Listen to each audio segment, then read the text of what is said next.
You know what's wild? Everyone's obsessing over Bali and Thailand, dropping thousands on their Instagram-worthy vacations, while one of the most fascinating countries on Earth sits right there in East Africa, practically begging you to visit for the price of a decent laptop. Ethiopia isn't just another travel destination. It's a time machine wrapped in a geographical paradox, where you can witness biblical ceremonies that haven't changed in centuries, eat food that'll make you question everything you thought you knew about flavor, and do it all for about $15 a day. Most people couldn't point to Ethiopia on a map if their Wi-Fi depended on it, which is exactly why you should be packing your bags right now. This isn't some tourist trap where you'll be fighting selfie sticks for a decent photo. This is raw, unfiltered culture that hits you straight between the eyes the moment you step off that plane in Addis Ababa. Think about it. While your friends are spending $3,000 on a week in Europe, staying in overpriced hostels, and eating mediocre pasta, you could be living in Ethiopia for an entire month on that same budget. We're talking about a country where a full meal costs less than a Starbucks latte, where taxi rides are cheaper than parking meters, and where the cultural experiences are so authentic they'll ruin every other travel destination for you. But here's the kicker. Ethiopia isn't just cheap, it's extraordinary. This is the birthplace of coffee, home to some of the oldest human fossils ever discovered, and the only African country that was never fully colonized. While everyone else was getting their borders redrawn by European powers, Ethiopia was out here maintaining its independence and developing traditions so unique, they'll make your head spin. The landscapes alone will mess with your perception of what Africa looks like. Forget those safari brochures. Ethiopia's got highlands that look more like Scotland had a baby with the Himalayas, deserts that make Mars jealous, and mountain ranges that reach over 4,000 meters high. And the best part? Most of these incredible places see fewer tourists in a year than Times Square sees in an hour. Ethiopia sits in the Horn of Africa, strategically positioned between the Red Sea and the East African Rift Valley, which basically means it won the geological lottery.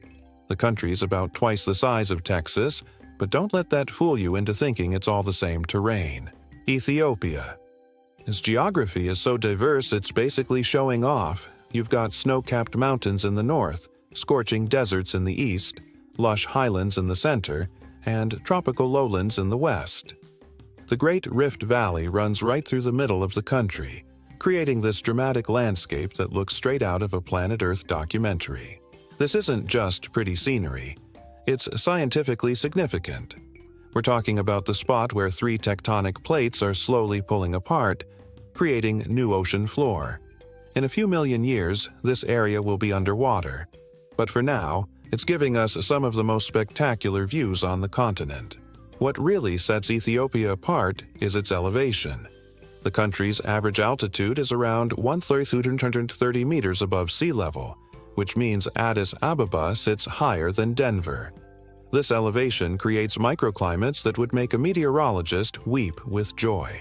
You can literally drive for 2 hours and go from tropical warmth to mountain chill, watching the vegetation change from acacia trees to alpine meadows. The highlands, known as the Ethiopian Plateau, cover most of the central part of the country and are often called the roof of Africa. These aren't just hills with delusions of grandeur. We're talking about serious mountains. The Simien Mountains in the north reach over 4,500 meters, hosting wildlife that exists nowhere else on Earth, including the gelato monkeys that look perpetually surprised and the Ethiopian wolf, which is basically a fox with commitment issues. Historically, Ethiopia has been punching above its weight for millennia. While most of the world was still figuring out agriculture, Ethiopians were building stone obelisks and developing their own writing system. The kingdom of Axum, which flourished here from roughly 100 to 960 CE, was one of the 4 great powers of the ancient world, alongside Rome, Persia, and China. These were not just local rulers, they were minting their own coins and trading with India and the Byzantine Empire. The religious landscape here is equally fascinating. Ethiopia was one of the first countries to officially adopt Christianity way back in the 4th century. but it developed its own unique Ethiopian Orthodox tradition that's so different from other Christian denominations, it might as well be its own religion. Then you add Islam, traditional beliefs, and a healthy dose of mysticism, and you get a spiritual mashup that's unlike anywhere else on Earth. But here's what really makes Ethiopia special. It's one of only 2 African countries that was never fully colonized. Sure, Italy tried their luck twice, but Ethiopians weren't having it. The Battle of Adwa in 1896 saw Ethiopian forces absolutely demolish the Italian army, sending a message that echoed across the continent. This independence means Ethiopian culture developed on its own terms, without the cultural disruption that affected most of Africa. Walking through an Ethiopian town is something that'll recalibrate your entire understanding of daily life. The pace here isn't driven by productivity apps and coffee shop Wi-Fi. It's determined by relationships, rituals, and a social structure that prioritizes community over individual hustle culture. The day starts early, usually around 5 a.m., not because Ethiopians are trying to optimize their morning routines, but because the social rhythm demands it. You'll hear the call to prayer from mosques mixing with church bells, creating this audio landscape that reminds you religion is not just a Sunday thing here. It's woven into the fabric of daily existence. Orthodox Christians make up about 40% of the population, Muslims around 35%, and the rest follow various Protestant denominations or traditional beliefs. What's fascinating is how these different religious groups coexist. In most Ethiopian towns, you'll find Orthodox churches, mosques, and Protestant congregations within walking distance of each other, and religious holidays are celebrated community-wide regardless of personal beliefs. During Timkat, the Orthodox celebration of Epiphany, Muslims will often join the processions, and during Ramadan, Christians show respect by adjusting their own social schedules. The language situation here is beautifully chaotic. Amharic is the official language, but over 80 languages are spoken throughout the country. In cities, you'll get by with basic English, but rural areas operate entirely in local languages. The funny thing is, Ethiopians are incredibly patient with language barriers. They'll spend 20 minutes using gestures and broken English to help you find a bus stop, treating communication challenges as entertainment rather than frustration. Family structures here operate on a completely different frequency than Western individualism. Extended families aren't just holiday obligations. They're economic and social units that make collective decisions about everything from education to marriage to business ventures. It's not uncommon to find 3 generations living in the same compound, with grandparents actively involved in raising children while parents work. Gender roles are complex and evolving, especially in urban areas. Traditionally, Ethiopian society has been quite patriarchal, but women have always held significant power in certain spheres. The coffee ceremony, for instance, is almost exclusively a women's domain, and the woman who conducts it holds considerable social authority during those hours. In rural areas, women manage household finances and have substantial influence over family decisions, even if it's not always obvious to outsiders. Marriage customs vary dramatically between ethnic groups and regions, but most involve extensive negotiations between families rather than just individual romantic choices. The bride price tradition still exists in many areas, but it's evolving. In cities, young people are increasingly making their own romantic decisions, though family approval remains crucial. Work life operates on what locals call Ethiopian time, which is basically the antithesis of German punctuality. Meetings start when everyone important arrives, which could be 30 minutes to 2 hours after the scheduled time. This isn't disrespect. It's a fundamentally different relationship with time that prioritizes human connections over clock watching. Business discussions happen over multiple coffee ceremonies, with relationship building taking precedence over contract details. The education system is fascinating and frustrating in equal measure. Ethiopia has made huge strides in literacy, going from around 30% in the 1990s to over 50% today, but the quality varies wildly. In cities, you'll find kids who speak 3 languages fluently and can discuss international politics, while rural areas still struggle with basic educational infrastructure. What's remarkable is the hunger for education. Families will make enormous sacrifices to send children to school, viewing education as the primary path to economic mobility. If you think you understand coffee, Ethiopia is about to humble you spectacularly. This isn't just the birthplace of coffee, it's where the entire relationship between humans and caffeine began, and they've been perfecting the process for over 1,000 years while the rest of the world was still drinking fermented whatever. The Ethiopian coffee ceremony isn't something you watch. It's something you participate in, whether you want to or not. When someone invites you to coffee, clear your schedule for the next 2 to 3 hours because you're not just getting a drink. You're entering a social ritual that's part theater, part meditation, and part community bonding session. It starts with green coffee beans being washed and roasted over an open flame. The hostess, almost always a woman, will walk the pan of roasting beans around the room so everyone can inhale the aroma and comment on the quality. This isn't performative. The smell of roasting coffee is believed to carry prayers and blessings, so everyone needs to participate in this olfactory blessing ceremony. Then comes the grinding, done by hand with a mortar and pestle called a mukecha. The rhythmic pounding becomes a kind of percussion that sets the pace for conversation. Coffee is brewed in a clay pot called a jabena, which has a bulbous bottom and narrow neck designed to create the perfect brewing conditions. The first round is called abo, the second baraka, blessing, and the third uelenya, to be whole. Refusing any round is considered seriously rude, so pace yourself.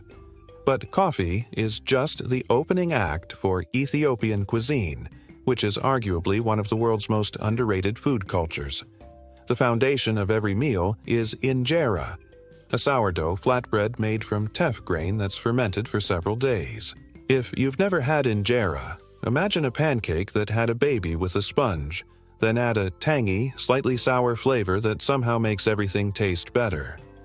Injera isn't just bread, it's your plate, your utensil, and part of your meal. Food is served on top of injera, and you use pieces of injera to scoop up the various stews and vegetables. Eating with your hands isn't just acceptable, it's mandatory, and there's actually technique involved. You tear off a piece of injera with your right hand, use it to scoop up some food, and eat the whole thing in one bite. The national dish is doro, a chicken stew that's so complex it makes French coq au vin look like instant ramen. The base is berbere, a spice blend that contains anywhere from 12 to 20 different spices, depending on the family recipe. Every Ethiopian household has their own berbere blend, passed down through generations and guarded with the kind of secrecy usually reserved for nuclear codes. Doro traditionally includes hard-boiled eggs and is served during special occasions, but you can find it in restaurants for about $3 to $4. The preparation process takes hours. Onions are slowly caramelized until they're almost jammy. Then berbere and niter kibi, clarified butter infused with spices, are added to create a base so flavorful it'll rewire your taste buds. For vegetarians, Ethiopia is paradise during fasting periods, which happen about half the year in the Orthodox calendar. During these times, the entire food culture shifts to vegan dishes that are so sophisticated they make most Western plant-based cuisine look amateur. Shiro, made from ground chickpeas or broad beans, becomes a creamy, protein-rich stew that costs about 50 cents and will keep you full for hours. Street food here operates on a completely different principle than most countries. Instead of hot dog carts and taco trucks, you'll find women selling fresh fruit, roasted barley, and boiled eggs from small stools along busy streets. The barley, called nifro, is mixed with berbere and costs about 25 cents for a generous portion. It's filling, nutritious, and becomes surprisingly addictive. Eating out is incredibly affordable if you stick to local places. A full meal at a traditional restaurant costs between $2 to $5, including injera, multiple vegetable dishes, and meat if you want it. Tourist restaurants charge more, but even those rarely exceed $10 for a feast that would cost $40 to $50 in any Western city. The social dynamics around relationships in Ethiopia operate on completely different principles than Western dating culture, and understanding these differences is crucial for anyone planning to spend time here, especially if you're hoping to form meaningful connections with locals. Ethiopian women occupy a fascinating position in society. They're simultaneously powerful and constrained, traditional and modern, depending on which social context you're observing. In rural areas, women manage household finances, make crucial agricultural decisions, and often have the final say in family matters.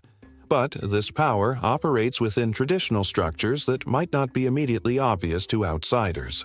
The coffee ceremony exemplifies this dynamic perfectly. When a woman conducts a coffee ceremony, she becomes the undisputed authority in that space for those 2 to 3 hours. Everyone defers to her timing, her conversation topics, and her decisions about who gets served when. This isn't ceremonial power. It's real social authority that translates into influence over business deals, family decisions, and community matters. Dating, as Westerners understand it, doesn't really exist in traditional Ethiopian culture. Relationships develop through family networks, community connections, and long courtship processes that involve multiple families and extensive negotiations. The concept of going on dates to get to know someone romantically is largely urban and increasingly common among educated young people. But it's still not the norm in most of the country. Marriage negotiations can take months or even years, involving bride price discussions, family background investigations, and compatibility assessments that go far beyond personal attraction. These aren't purely financial transactions. They're complex social contracts that bind entire families together. The bride price, called mar, varies dramatically between regions and social classes, but it's less about buying a wife and more about demonstrating the groom's family's commitment and financial stability. In urban areas, particularly Addis Ababa, social life is becoming increasingly westernized, but with distinctly Ethiopian characteristics. Young people meet at universities, workplaces, and social events, but family approval remains crucial for serious relationships. The generational divide is fascinating. Parents who arranged their own marriages through traditional processes are now watching their children navigate romantic relationships that look nothing like their own experiences. Gender segregation in social settings is common but not absolute. In traditional settings, men and women often socialize separately, but mixed groups are increasingly common in cities. Religious gatherings, community celebrations, and family events usually involve both separated and mixed socializing throughout the day. Ethiopian women are remarkably entrepreneurial, often running small businesses, trading in markets, or managing family enterprises.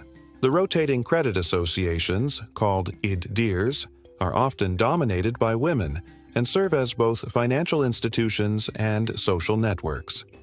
These groups pool money to help members with everything from medical emergencies to business investments, creating economic power structures that operate parallel to traditional male-dominated hierarchies.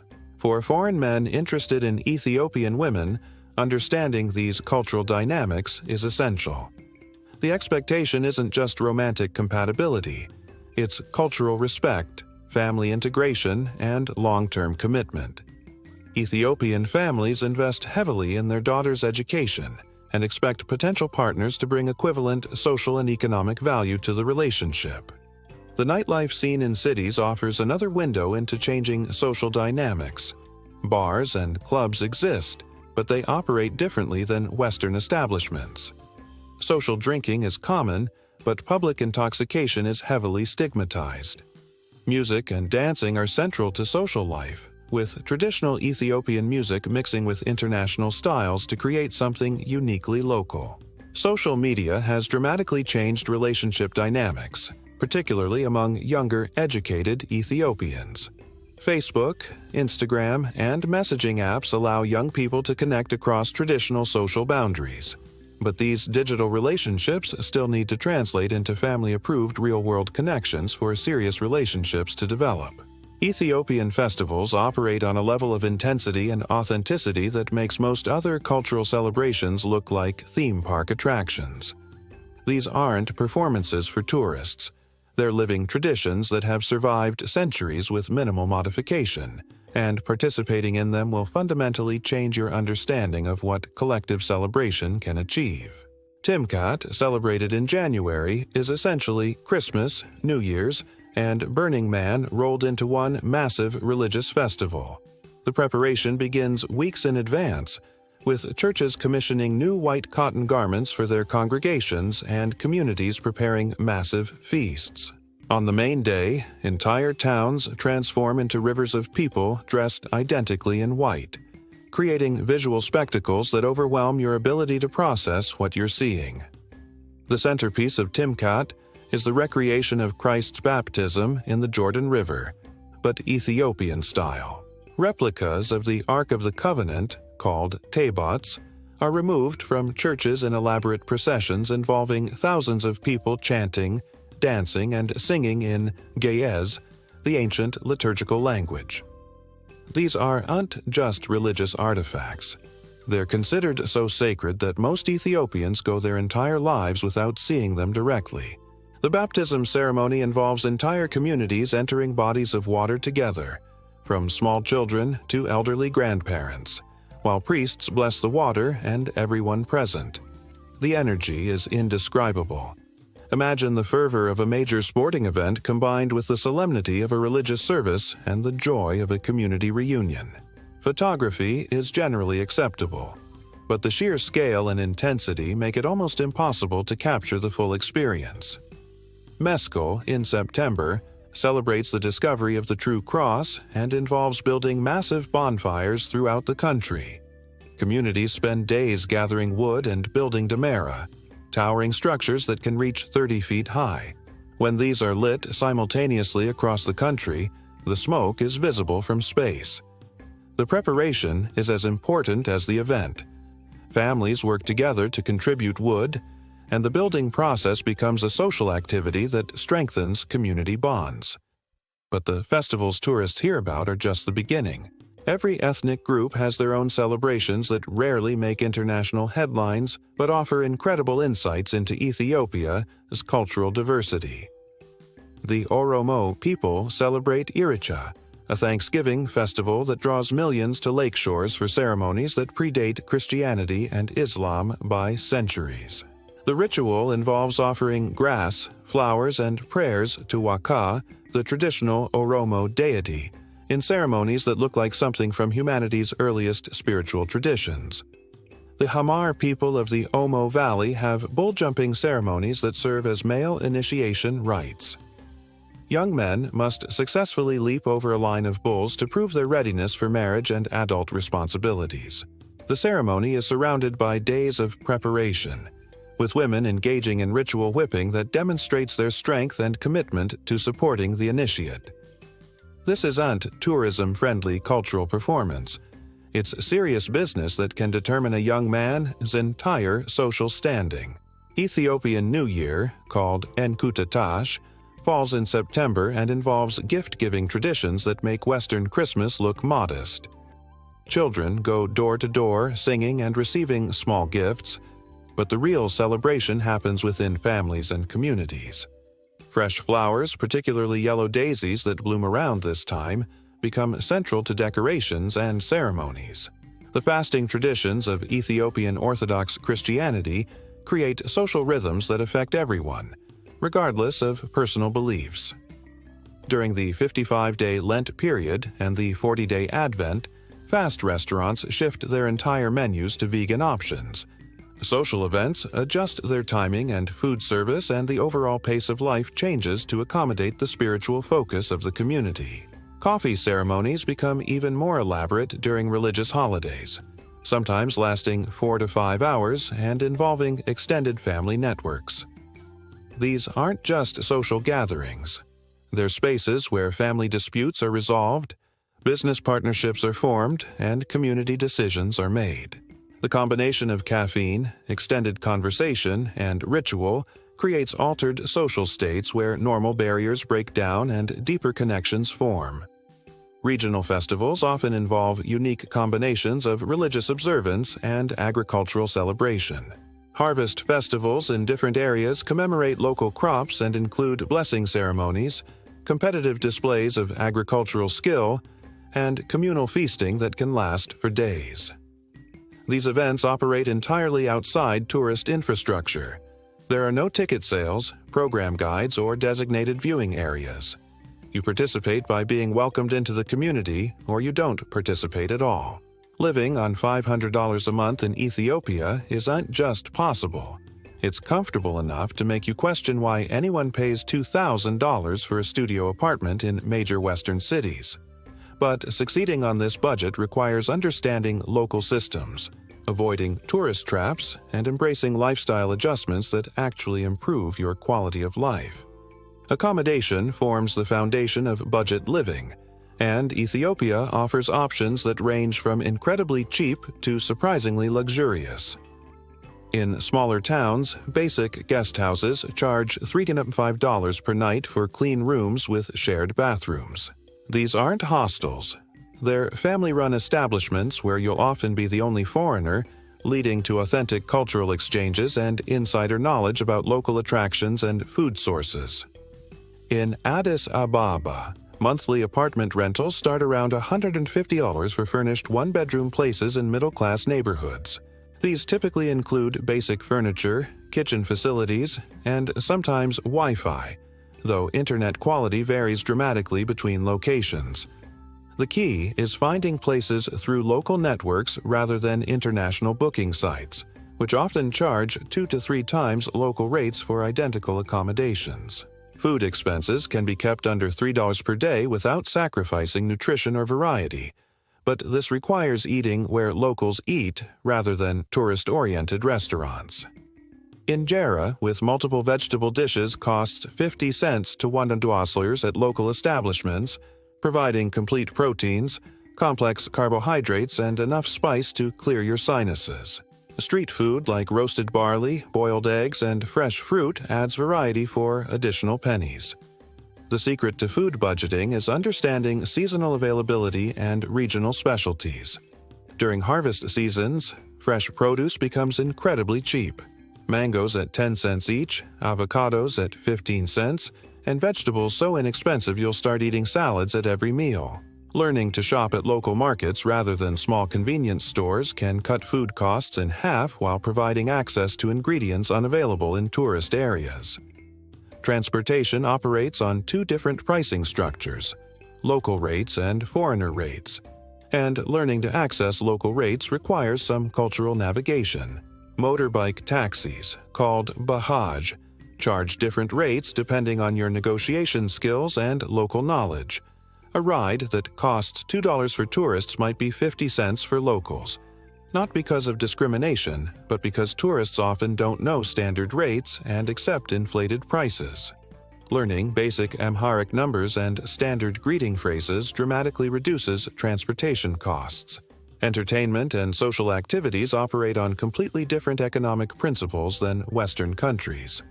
Coffee ceremonies are free social entertainment that last hours, providing caffeine, conversation, and cultural education simultaneously. Religious festivals, cultural celebrations, and community gatherings offer world-class entertainment without entrance fees or commercialization. Healthcare costs are surprisingly reasonable for basic services, though quality varies significantly between locations.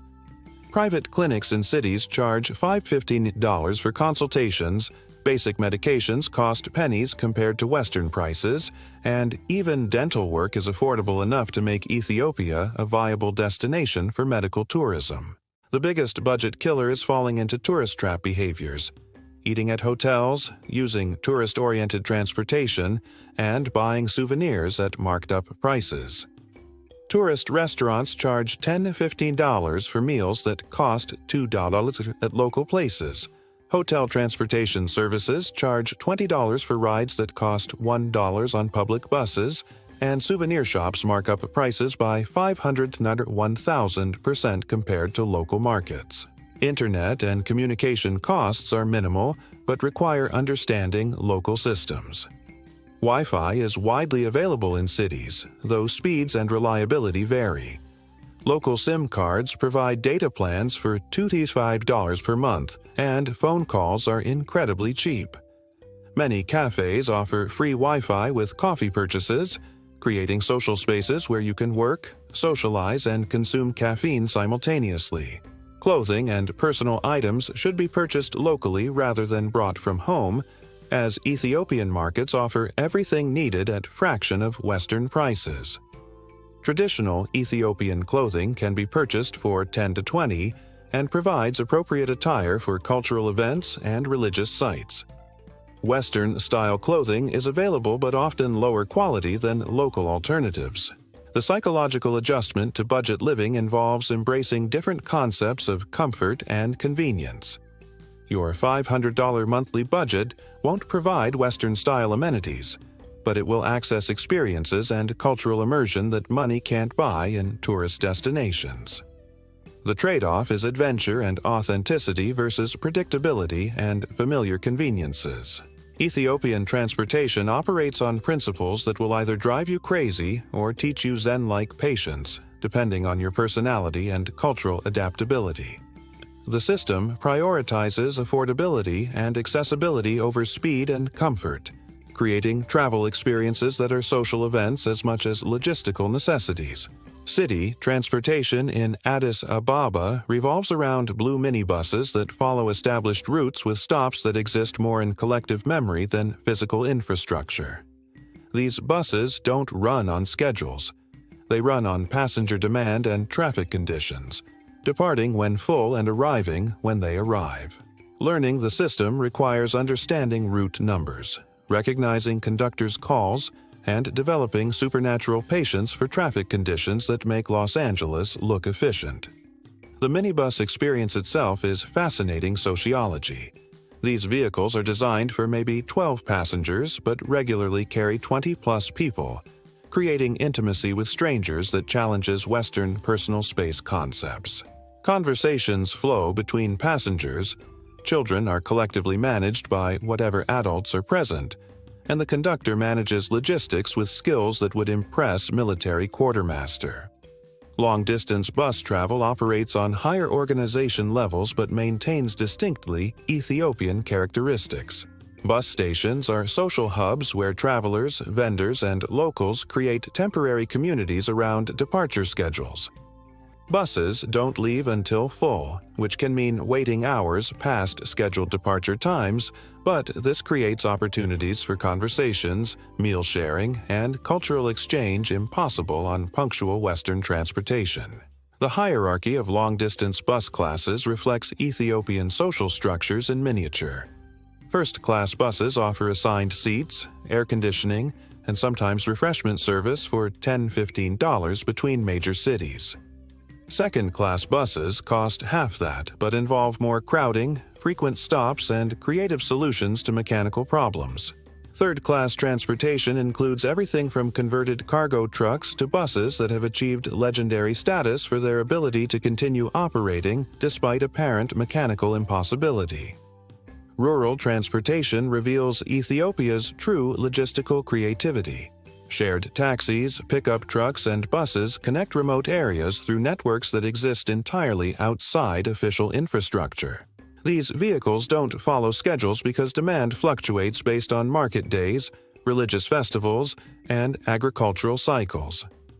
Transportation becomes part of social fabric rather than simple logistics. The introduction of electric minibuses in Addis Ababa represents Ethiopia's leap into sustainable transportation, but implementation reveals interesting cultural adaptations. These new vehicles operate more quietly than traditional buses, changing the audio landscape of street corners where conductors traditionally called out routes. The transition period creates fascinating juxtapositions. Silent electric buses sharing routes with diesel vehicles that announce their presence from several blocks away. Walking remains the primary transportation method for most Ethiopians. creating pedestrian cultures that don't exist in car-dependent societies. Streets are designed for human interaction rather than vehicle efficiency, with markets, social gatherings, and business transactions happening on sidewalks and road edges. This creates incredibly vibrant street life, but also traffic patterns that operate on negotiation rather than traffic signals. Bicycle transportation operates in interesting cultural spaces, practical for short distances but limited by terrain and social perceptions. Motorcycles and scooters are increasingly common, particularly Bajaj, three-wheeled taxis, that provide affordable door-to-door transportation. These vehicles can navigate traffic conditions impossible for larger vehicles, but passengers need strong stomachs for rides that resemble roller coasters more than transportation. The relationship between transportation and social life creates daily rhythms completely different from Western patterns. Commute times aren't predictable, so social and business meetings operate on flexible scheduling. The transportation experience itself becomes social time. Passengers share food, conduct business, and maintain relationships during travel that might take several hours for distances that would require 30 minutes in efficient transportation systems. Aviation infrastructure connects Ethiopia to international destinations through Addis Ababa's Bole International Airport, which serves as a continental hub. Domestic flights exist, but cost significantly more than ground transportation while providing access to remote areas impossible to reach overland. The contrast between international aviation standards and local transportation creates cultural whiplash for travelers adjusting between these systems. Ethiopia's natural attractions operate on scales that make most famous tourist destinations look modest, but the incredible thing is how few people know about them. While everyone's fighting for space at Machu Picchu or the Great Wall, Ethiopia offers equally spectacular sights with maybe a dozen other visitors sharing the experience. The Danakil Depression represents one of Earth's most extreme environments, sitting 410 feet below sea level and regularly recording temperatures over 125 degrees. This isn't just hot, it's an active geological laboratory where three tectonic plates are pulling apart, creating landscapes that look more like alien planets than Earth. Salt formations create geometric patterns stretching to horizons.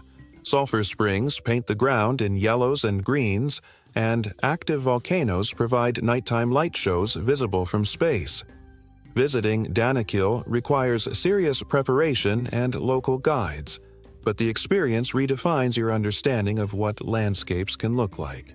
The Afar people who live here have developed cultures specifically adapted to these extreme conditions, mining salt in traditional methods that haven't changed for centuries.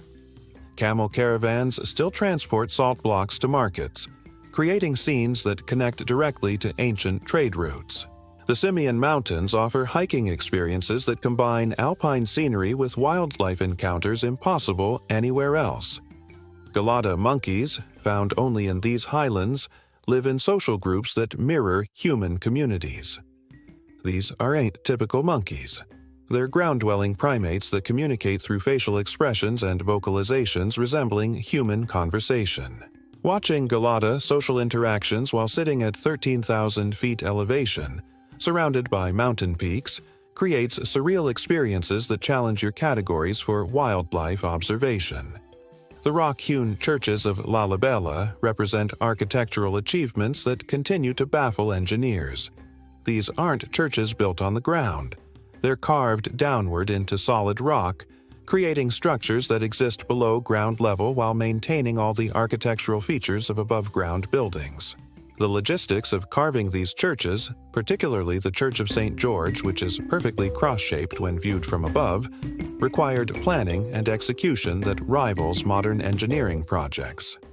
But here's what makes Lalibela extraordinary. These churches aren't museums. They're actively used religious sites where Orthodox priests conduct daily services, religious education, and community meetings. Visiting during religious holidays provides access to ceremonies that haven't changed substantially since the churches were carved in the 12th century. The combination of architectural wonder and living religious tradition creates experiences impossible to replicate elsewhere. The Omo Valley in southern Ethiopia offers cultural encounters that feel like time travel, but require serious cultural sensitivity and preparation. Multiple ethnic groups maintain traditional lifestyles that include elaborate body modifications, age-old agricultural practices, and social structures that operate completely outside modern economic systems. The Mercy people's lip plates, Hamar bull-jumping ceremonies, and Karo body painting traditions represent cultural diversity that exists nowhere else on Earth. However, visiting these communities requires understanding that you're entering functioning societies, not tourist attractions. Many travelers make the mistake of treating Omo Valley cultures as living museums, failing to recognize that these are complex societies dealing with modern pressures including government relocation programs, climate change, and cultural preservation challenges. Responsible tourism here involves significant research, appropriate guides, and genuine respect for cultural autonomy. The Blue Nile Falls, locally called Tis Isat, water that smokes, demonstrate the power of water in dramatic fashion during rainy seasons. When the falls are at full capacity, the spray creates rainbows visible from miles away and mist that creates its own weather patterns. The falls drop 150 feet over ancient volcanic rock, creating pools and rock formations that provide spectacular photography opportunities. Lake Tana, source of the Blue Nile, contains monasteries on islands that have preserved manuscripts and religious artifacts for over 1,000 years. These monasteries operate as they have for centuries, with monks maintaining religious practices, copying ancient texts, and providing education for local communities. Boat transportation to these islands provides access to religious art and historical documents that rival any museum collection. The Bale Mountains support ecosystems ranging from tropical forests to Afro-alpine vegetation zones above 13,000 feet. Wildlife includes Ethiopian wolves, mountain nyala, and multiple endemic bird species. The hiking here offers multi-day treks through landscapes that change dramatically with elevation, providing wildlife viewing, cultural encounters with local herders, and mountain scenery comparable to any international destination. Harar, the fourth holiest city in Islam, maintains medieval urban planning within walls built in the 16th century. The city's 368 alleyways create a maze that rewards exploration, but can completely disorient visitors unfamiliar with traditional Islamic urban design. The famous hyena feeding ceremony happens nightly just outside the city walls, where local men hand-feed wild hyenas that arrive punctually for their daily meals. Safety in Ethiopia operates on different risk profiles than most international destinations, requiring cultural awareness rather than paranoia, but demanding respect for local conditions and potential challenges that don't exist in more tourist-developed countries. Personal safety for foreigners is generally high in most areas, but this safety depends heavily on cultural sensitivity and local knowledge. Ethiopians are remarkably hospitable and helpful toward visitors, often going out of their way to assist with directions, recommendations, and problem-solving. However, this hospitality comes with expectations of respectful behavior and cultural awareness that some travelers fail to meet. Political stability varies significantly between regions and can change rapidly based on national politics, ethnic tensions, and local disputes. The northern regions, particularly areas affected by recent conflicts, require current information from reliable sources rather than outdated guidebook recommendations. Social media and international news don't always provide accurate or current information about local conditions, making embassy advisories and local contacts essential for trip planning. Petty crime exists but operates differently than in many tourist destinations. Pickpocketing and bag snatching are less common than aggressive begging, overcharging, and scam attempts targeting foreigners. The most common problems involve taxi drivers charging inflated rates, restaurant bills including unexpected charges, and souvenir vendors starting negotiations at absurdly high prices. These situations require firm negotiation rather than confrontation. Healthcare infrastructure varies dramatically between urban and rural areas, with private clinics in major cities providing decent basic care, while remote regions lack access to anything beyond traditional medicine. International health insurance is essential, not just for major emergencies but for accessing quality care for routine issues like stomach problems, allergies, and minor injuries. Common health challenges include altitude adjustment, stomach issues from dietary changes, and minor respiratory problems from dust and air quality.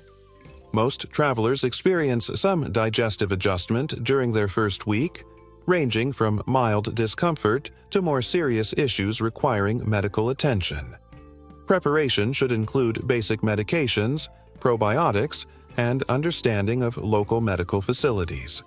Malaria risk varies by elevation and season, with highland areas generally safe, while lowland regions require preventive measures. The Danakil Depression, Omo Valley, and other low-elevation destinations require malaria prophylaxis, mosquito protection, and awareness of other vector-borne diseases. High-altitude destinations present different challenges, including altitude sickness, increased UV exposure, and temperature variations that can cause health problems for unprepared travelers. Water quality requires attention throughout the country, with bottled water recommended for drinking while local water is generally safe for washing and cooking when properly treated. Many travelers develop strategies for water treatment that balance safety with environmental concerns about plastic bottles. Boiling, filtration, and purification tablets provide alternatives to relying entirely on bottled water. Education in Ethiopia reflects both tremendous progress and ongoing challenges, with implications for travelers interested in volunteer work, cultural exchange, or understanding local social dynamics. Literacy rates have improved dramatically over recent decades, but quality and access remain uneven between urban and rural areas, different ethnic groups, and economic classes. University education has expanded rapidly, with multiple institutions offering degrees in various fields, but employment opportunities for graduates remain limited. This creates interesting social dynamics where highly educated young people work in service industries, drive taxis, or start small businesses while seeking opportunities that match their educational achievements. Many speak multiple languages fluently and possess sophisticated understanding of international affairs despite limited economic opportunities. English education is mandatory in schools, creating generations of young Ethiopians who can communicate with international visitors, but English proficiency varies dramatically between individuals and regions. Rural areas may have limited English speakers, while urban areas often include people who speak English better than many native speakers. Traditional education systems operate parallel to formal schooling in many areas, with religious education, cultural knowledge transfer, and practical skills being taught through family and community networks. Understanding these traditional education systems helps travelers appreciate local knowledge and expertise that doesn't appear in formal credentials, but represents sophisticated understanding of local conditions, cultural practices, and practical skills. Ethiopian visa requirements operate with more flexibility than most African countries, offering multiple entry options but requiring attention to details that can cause problems if ignored. The electronic visa system allows online applications processed within a few days, but the process requires accurate information and proper documentation to avoid delays or rejections. Tourist visas are available for 30 or 90-day periods, with 90-day options providing better value for extended travel. Single-entry visas cost around $50, while multiple entry options cost slightly more but allow border crossings to neighboring countries without losing Ethiopian entry privileges. Visa on arrival is available at Addis Ababa Airport for many nationalities, but electronic visas eliminate potential complications at immigration. Extension procedures exist for tourists wanting to extend stays beyond initial visa periods, but these require visits to immigration offices, additional fees, and sometimes justification for extended stays. The process takes several days and requires patience for bureaucratic procedures that operate on local time schedules rather than tourist convenience. Currency exchange operates through official and unofficial channels, with significant rate differences that can impact travel budgets substantially. The Ethiopian birr isn't freely convertible internationally, making currency exchange a travel logistics issue requiring planning. Official exchange rates at banks and hotels are generally lower than black market rates, but unofficial exchange carries legal risks that may not be worth marginal financial benefits. ATM availability exists in major cities but can't be relied upon in rural areas or smaller towns. Credit card acceptance is limited to upscale hotels and some restaurants in Addis Ababa, making cash the primary payment method throughout most of the country. Travelers should plan to bring sufficient hard currency for conversion rather than depending on electronic banking services. Communication infrastructure includes widespread mobile phone coverage in populated areas, but internet reliability varies significantly between locations. Wi-Fi exists in hotels and cafes, but speeds and stability often frustrate travelers accustomed to consistent connectivity. International roaming charges can be expensive, making local SIM cards a practical necessity for extended stays. Language preparation should focus on basic Amharic phrases rather than expecting universal English comprehension. Learning greetings, numbers, and basic courtesy expressions demonstrates cultural respect and often results in more positive interactions. Written Amharic uses its own script, making navigation challenging in areas without English signage. Cultural etiquette requires understanding religious sensitivities, appropriate dress codes, and social behaviors that differ from Western norms. Orthodox Christian sites require modest dress and respectful behavior during religious services. Islamic areas have their own cultural expectations, and traditional communities may have specific protocols for visitor interactions. Photography permissions vary between locations and contexts, with some religious sites prohibiting cameras while others welcome photography with appropriate protocols. Taking photos of people requires permission and cultural sensitivity, particularly in traditional communities where photography may have spiritual or cultural implications beyond simple image capture. Packing recommendations should prioritize versatility over quantity, with layers for temperature variations, comfortable walking shoes for uneven terrain, and conservative clothing appropriate for religious and cultural sites. Medications, water treatment supplies, and basic first aid items are essential given healthcare infrastructure limitations in many areas. Electrical systems use European-style outlets with 220 VOV power, requiring appropriate adapters and voltage converters for electronic devices. Power outages are common, making backup power sources useful for electronic devices and emergency lighting. After spending months researching this incredible country and breaking down everything from coffee ceremonies to transportation logistics, one thing has become crystal clear. Ethiopia isn't just another travel destination you check off a list. It's a place that fundamentally changes how you understand culture, community, and what it means to experience authentic human connection in an increasingly globalized world. The numbers alone should convince you. Living comfortably on $15 a day, experiencing festivals that haven't changed in centuries. Eating food that costs less than a fancy coffee drink, and accessing natural wonders that see fewer visitors annually than popular attractions see in a single day. But beyond the budget advantages and unique attractions, Ethiopia offers something increasingly rare in our modern world: genuine cultural authenticity that exists for its own sake rather than tourist consumption. Every coffee ceremony you participate in becomes a master class in hospitality and community building. Every festival you witness provides insights into spiritual traditions that predate most world religions. Every conversation with locals reveals perspectives shaped by history, geography, and cultural traditions that exist nowhere else on Earth. These are not experiences you can buy. They are cultural exchanges that happen when you approach travel with respect, curiosity, and genuine interest in understanding, rather than simply consuming. The challenges are real. Transportation that operates on local time rather than schedules, language barriers that require patience and creativity, and infrastructure limitations that demand flexibility.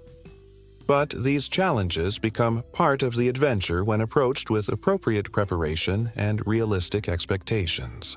The inconveniences that might frustrate tourists seeking familiar comforts become opportunities for personal growth and cultural understanding when viewed as part of the authentic experience.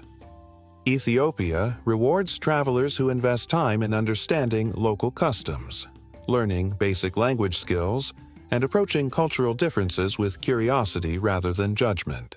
The country punishes tourists who expect Western amenities while avoiding local customs, who demand familiar comforts while remaining closed to new experiences, and who treat local culture as entertainment rather than legitimate ways of life deserving respect.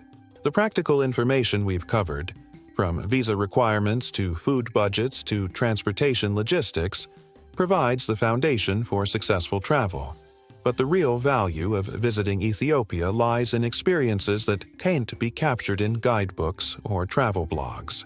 The moment when a stranger invites you to join their family's coffee ceremony, the realization that you're witnessing religious celebrations unchanged for centuries. The understanding that you're accessing cultural wisdom developed over millennia. These experiences justify whatever inconveniences and challenges the trip involves. Your Ethiopian adventure starts with decision-making based on accurate information rather than assumptions, stereotypes, or tourist marketing. This country offers experiences unavailable anywhere else, but accessing those experiences requires preparation, cultural sensitivity, and willingness to engage with local customs on their own terms rather than your convenience.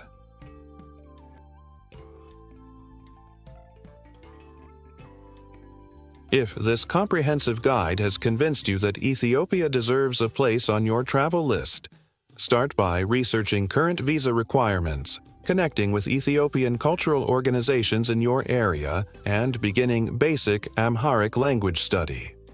The preparation process itself becomes part of the adventure and significantly improves your actual travel experience.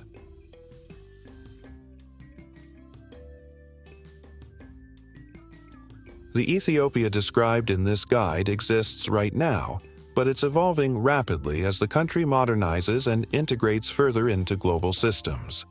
The choice is simple. Continue spending thousands on overcrowded tourist destinations that offer predictable experiences. Or invest a fraction of that money in accessing one of the world's most fascinating cultures while it remains relatively undiscovered by mass tourism.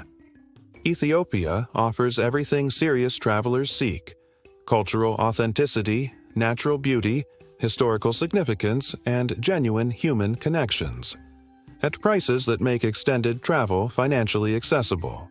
Your Ethiopian journey starts here, with accurate information, realistic expectations, and genuine respect for one of the world's most remarkable cultures. The adventure awaits, and the only question remaining is whether you're ready to experience it.